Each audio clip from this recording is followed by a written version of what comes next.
오늘 우리 한번 같이 인사할까요? 예수님의 이름으로 사랑합니다. 축복합니다.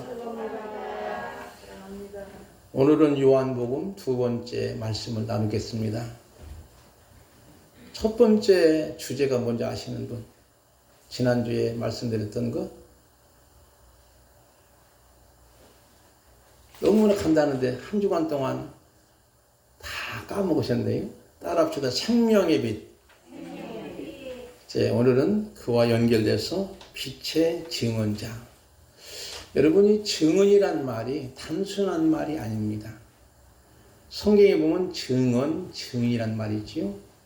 보통 우리는 법정에서 쓰는 증인, 그걸로만 생각하지만 실제 이 원어를 보니까 증언이란 말 또는 증인이란 말은 순교자란 의미가 내포되어 있습니다. 예수 그리스도를 증언하기 위해서 그 당시에 초대교회, 예수님 이후의 사도시대에 예수님을 증언하는 것은 목을 걸지 않으면 안 될 정도의 박해시대입니다.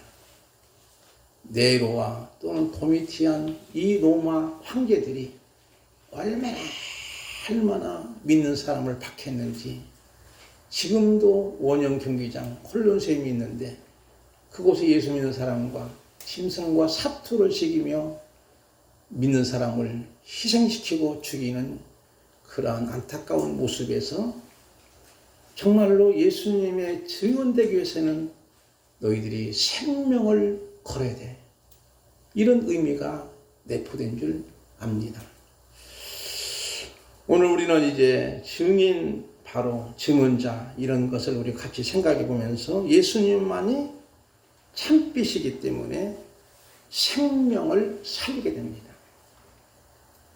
참에 반대된 말은 우리가 보통 거짓말이라, 거짓이라 이렇게 생각하지만 그 개념보다 본질적이고 궁극적인 의미가 있습니다.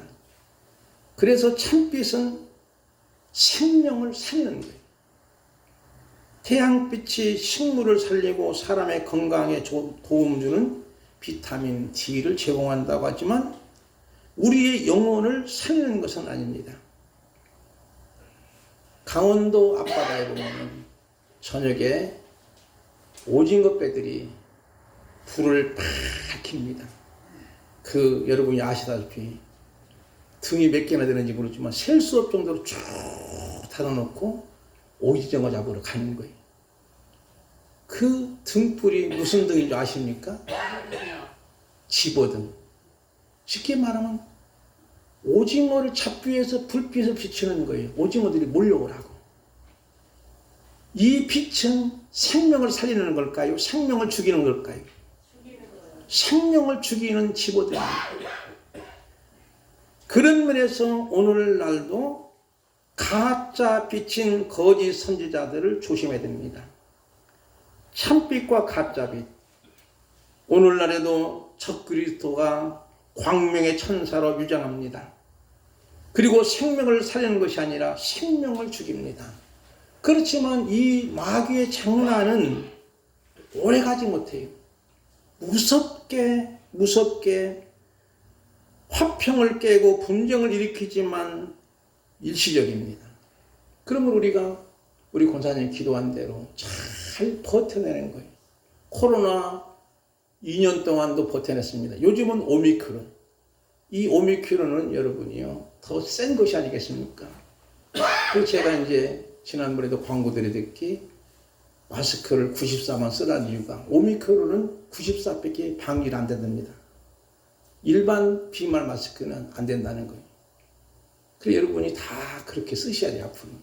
왜냐하면 이런 상황 속에서도 우리가 하나님의 전적인 은혜로 하나님의 도우심으로는 건강 주시고 예배를 쉬지 않도록 복 주시며 오히려 우리는 하나님 앞에 감사하고 영광을 돌려야 돼요.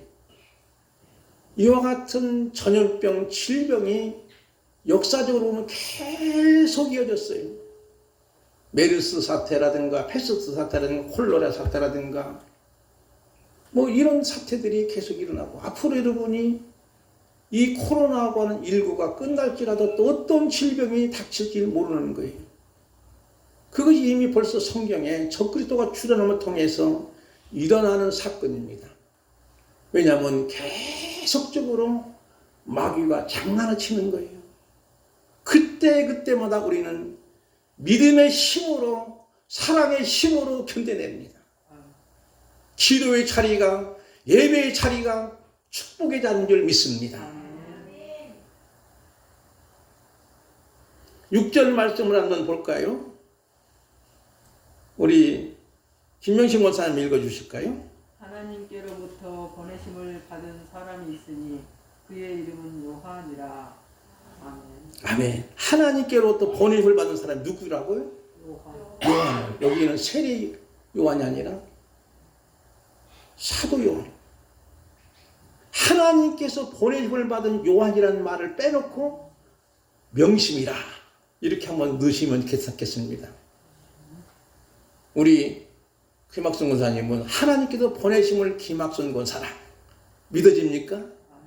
이렇게 적용해야 돼요. 이와 같이 나 자신만 하나님께서 보낸, 나 자신도 하나님께서 보낸 사람을 알아야 되는 거죠. 보내심을 받았다는 인식과 정체성이 우리 성도들에게 매우 중요합니다. 그래서 나를 통해서 하나님께서 하시고자 하는 것이 있어요. 그래서 우리는 소중한 하나님의 사람인 줄 믿습니다. 나의 있음, 존재, 그 뿌리는 하나님이시죠. 하나님이 나를 연주하시는 거예요. 그것을 알아가는 것이 영성입니다. 우리 기독교 영성은 종교에 뿌리 내리는 것이 아니고 언제나 현실에 뿌리 내리는 영성입니다. 예수님 당시에 바리새인들은 종교 즉 율법에서 영생을 찾지만 그들은 율법으로 결국은 참빛인 예수님을 죽이고 맙니다. 뿐만 아니라 많은 생명을 죽입니다. 예수님의 영생은 생명을 살리는 것인데 종교 영생은 생명을 죽이고 마는 거예요. 그래서 이것은 마치 집어등과 같은 거예요. 거짓빛입니다. 보냄을 받았다고 하면 할 일이 있다는 거죠. 그래서 인생은 하나님께서 왜 부르시고 이 땅에 보내셨는가를, 즉 소명을 찾아가는 거예요. 우리는 우연히 이 땅에 던져진 존재가 아닙니다. 어쩌나 출정한 자가 아닙니다. 전능하신 하나님, 창조주 하나님, 절대 주권을 가진 하나님이 이 땅에 우리를 보내셨습니다. 오늘 우리는 나는 하나님의 보내심을 받은 인식과 고백이 필요합니다. 보내심을 받은 자의 인식과 고백이 없으면 낭망하고 절망할 수 있겠지요. 요셉의 경우를 봅시다. 여러 차례 제가 강조해서 말씀드렸지요. 창세기 45장 4절보다 5절 말씀 우리 전초정 원사님만 읽어주실까요? 요셉이 형들에게 이르되 내게로 가까이 오소서. 그들이 가까이 가니 이르되 나는 당신들과 아우 요셉이 당신들이 애굽의 판자라. 당신들이 나를 이곳에 팔았다고 해서 근심하지 마소서. 한탄하지 마소서. 하나님이 생명을 구원하시려고 나를 당신들보다 먼저 보내셨나이다. 아멘. 하나님이 나를 당신들보다 애굽 땅으로 먼저 보내셨습니다. 사실은 형들이 돈 받고 이 요셉 한참 사춘기 나이에 팔아먹은 거예요. 예수님이 은 30에 팔리듯이 요셉은 은 20에 팔리고 만 거예요.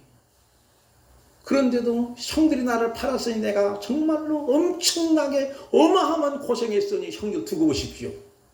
내가 이제는 애굽의 국무총리한테 섬기는 그 대가를 치러야 돼요. 이렇게 하지 않았어요. 오히려 애굽에 간 것이 하나님이 먼저 나를 보내셨습니다. 왜?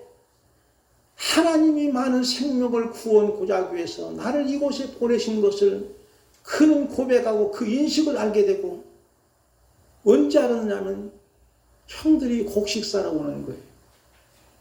형들은 요셉을 알지 못해요. 의젓한 총리의 옷을 입고 있는 요셉을 동생이지 어찌나 알 수 있겠어요. 그러나 요셉은 형들의 얼굴 일일이 다 알아요. 루벤, 시몬, 레위, 다 납달리, 갓 모든 형제 이름을 다 알고 있어요. 얼마나 복받치는 거예요.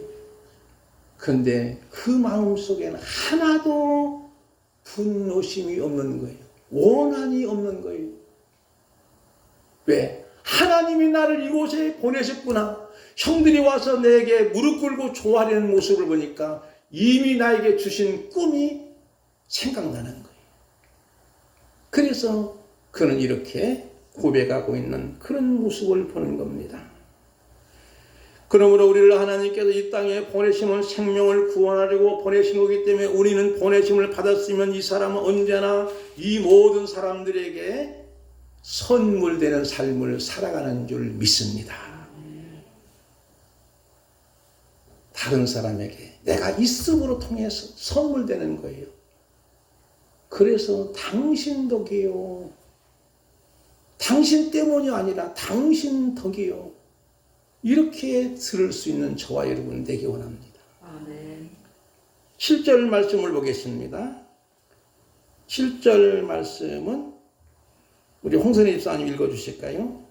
그가 증언하러 왔으니 곧 빛에 대하여 증언하고 모든 사람이 자기로 말미암아 믿게 하려 함이라. 아멘. 빛에 대해서 증언하러 왔다는 거예요. 누가? 요한이. 그리고 나서 그 빛에 대해 증언하고 모든 사람이 자기로 말미암아 믿게 하려 함이라. 믿게 하려 함이라는 거예요. 빛이신 예수님을 증언하도록 이 말은 좁은 의미보다 길고 먼 인생의 순례길에서 우리의 삶을 통해서 그리스도를 증언하는 삶을 살아가는 것이죠. 우리가 생명에 비친 예수 그리스도를 증언하는 삶은 내가 그래도 성공적으로 지위와 명예도 있고 어떤 은사와 능력도 있어야만 된다고 생각하시나요? 물론 그렇게 생각할 수 있겠지요.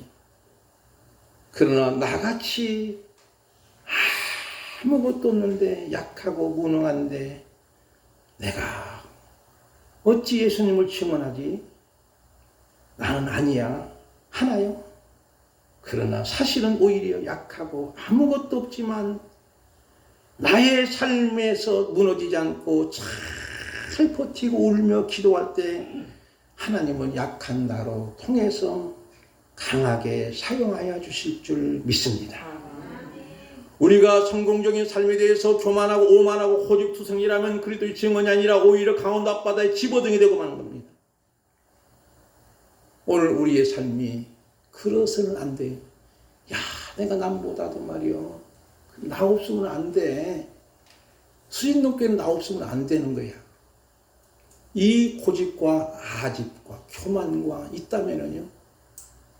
집어등이에요. 집어등. 비록 우리는 약한 나로 비록 아무것도 없는 것 같지만 그 상황 속에서도 한 번도 넘어지지 않고 넘어졌다 할지라도 벌떡 일어서는 모습이 중요한 거예요.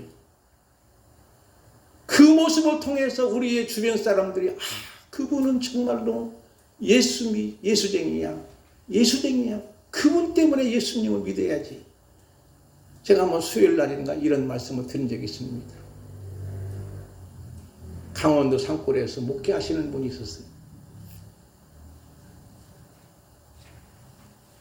근데 그분이 왜 그곳에 목회하셨냐면요. 예수 믿기 전에 그만 이혼을 하게 됐어요. 그리고 나서 이제 너무나 적적하다 보니까 이제 교회를 다니다 보니까 좋은 분을 또 만나서 재혼했어요. 근데 그분이 예수 참 믿는 분이에요. 그러다 보니까 이분이 신학교로 가가지고 목사님이 된 거예요. 목사님이 돼가지고 이제 도시에서 개척을 하려고 하니까 주변 사람들의 눈초리가 따가운 거예요. 아이, 저분은 이혼하고 재혼했대, 목사님이. 그런 얘기 귀에 들어오니까, 야, 여기서는 내가 개척하기 어렵구나. 나에 대해서 따가운 시선 때문에. 그래서 이제 강원도 산골에 가서 교회를 시작했는데, 비어있는 교회를 가게 됐어요. 가서 이제 목회를 성실하게 잘 하는데, 바르는 말이 천리 간다고. 이 소문이 어떤 집사님이 하는 거예요.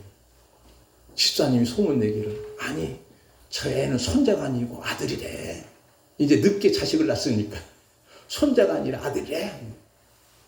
그러니까 한두 사람이 쭉쭉 그것이 이제 알아가지고 교회 한두 사람이 슥슥 빠져나가는 거예요. 목사님이 낙심이 되잖아요. 근데 이상한 것은 그 동네에 무당이 이 자것들아, 교회 나간 사람은 교회 나가야지 왜 교회를 안 나가? 나라도 나가야지. 그래가지고 이 무당이 교회를 나간 거예요. 근데 이상한 것은 무당이 교회 나가가지고 예수님을 진짜로 영접해서 지금은 뭐가 됐을까요? 권사님이 되신 거예요. 그러다 보니까 동네 분들이 나간 분들이 다리 다 잘못했다고 들어오는 거예요. 그런 모습입니다. 비록 내가 약한 날지라도 하나님은 나를 강하게 사용하여 주실 줄 믿습니다. 이 어려운 상황에 우리가 끝까지 버텨내는 삶이 중요한 줄 믿습니다.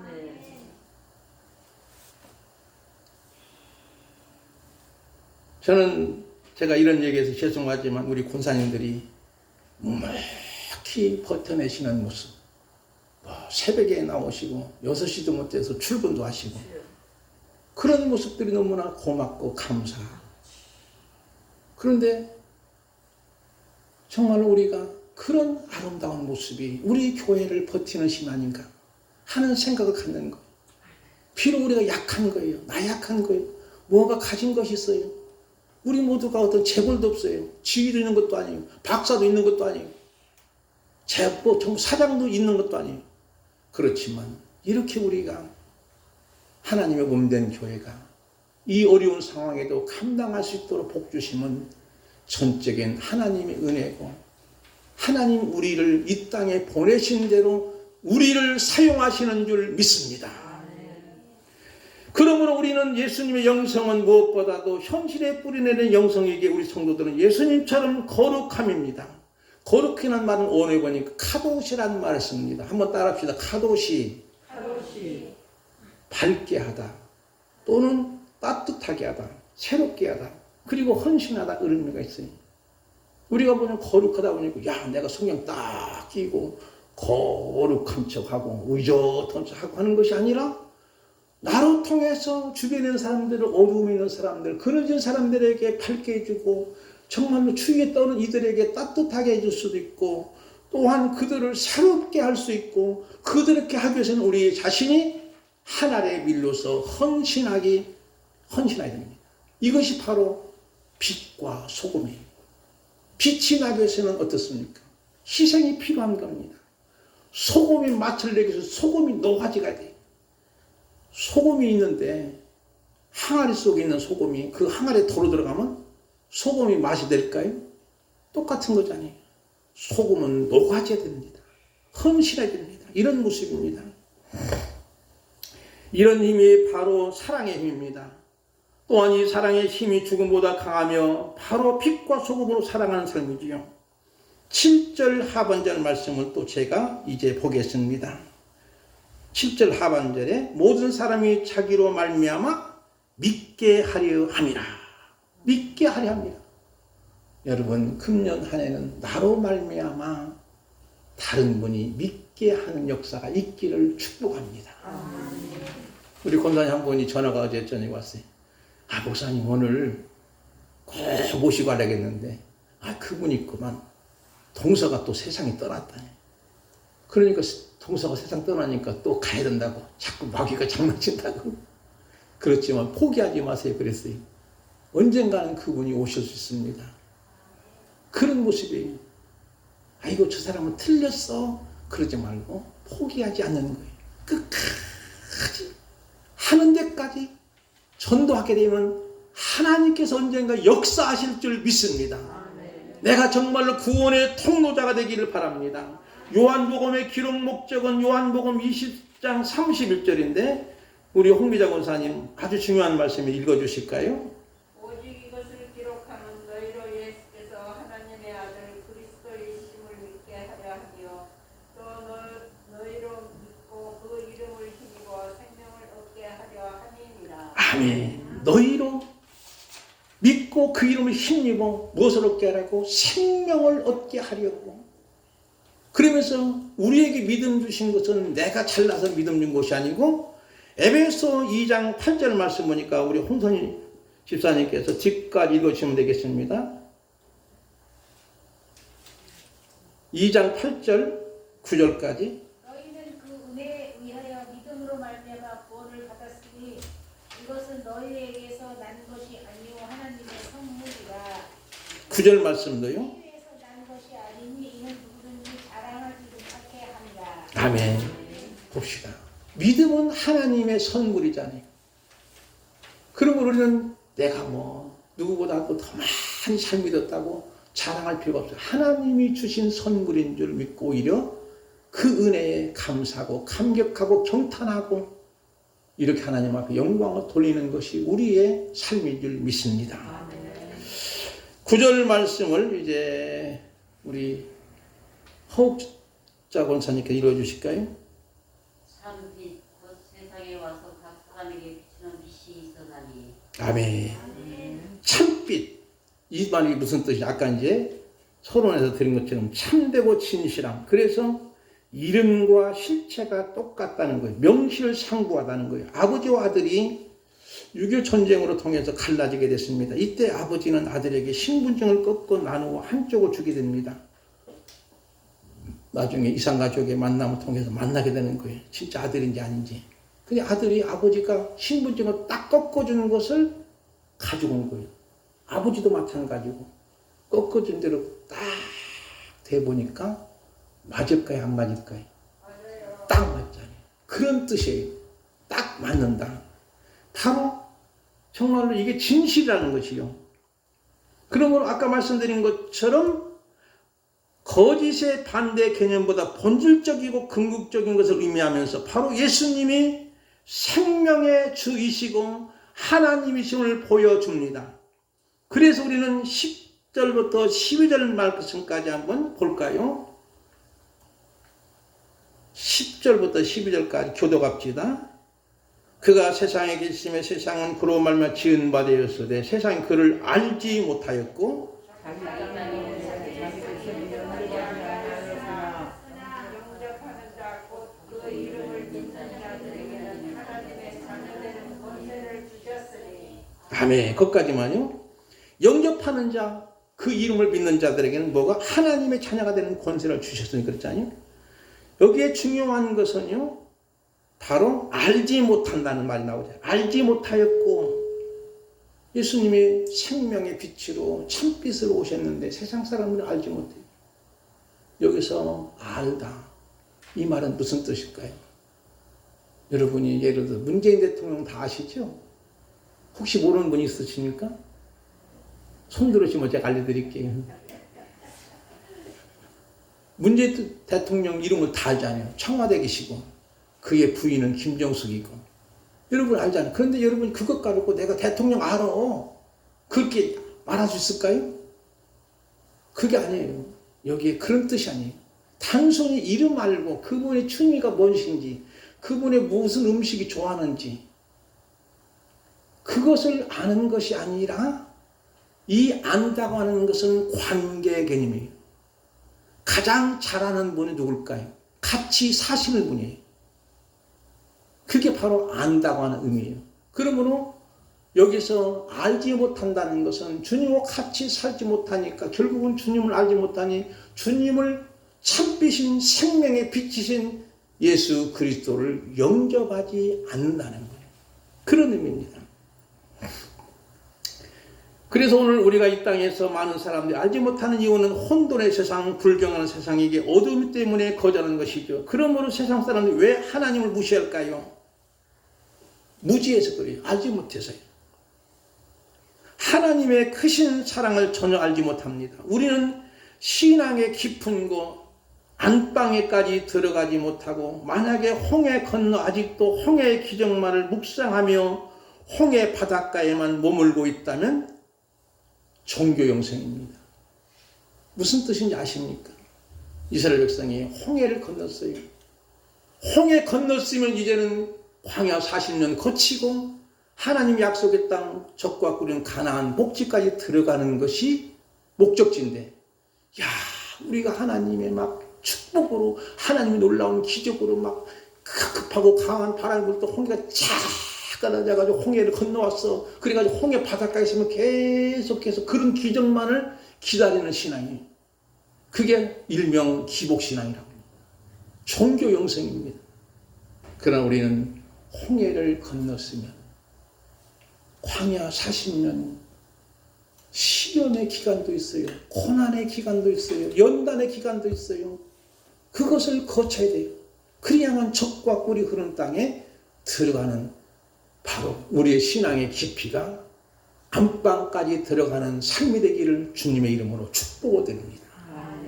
그때 비로소 우리는 예수 그리스도를 안다고 하는 거예요.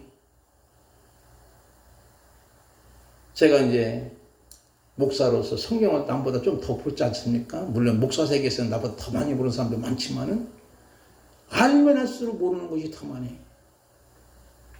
그래서 하도 답답해서 선배 목사님에게 물어봤더니 야, 나는 평생 성경 보고 살았는데 안다고 하면 1%밖에 아는 거 아니요.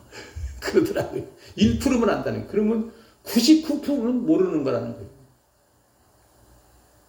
여러분, 그거예요. 그런데 우리들은 조금 신앙생활을 하면서도 야, 내가 막 다 아는 것처럼 이렇게 하는 것은 교만과 오만과 고집이라는 거예요. 그래서 저는 성경을 더 연구하면 연구할수록 모르는 것이 많으니까 그래서 여쭤보니까 이분이 나는 1%밖에 모른다는 거예요. 99% 모른다는 거예요. 분당에 그 칼빈 연구소에 있는 정성구 박사님, 우리 스승 박사님이신데 그분이 그러시는 거예요.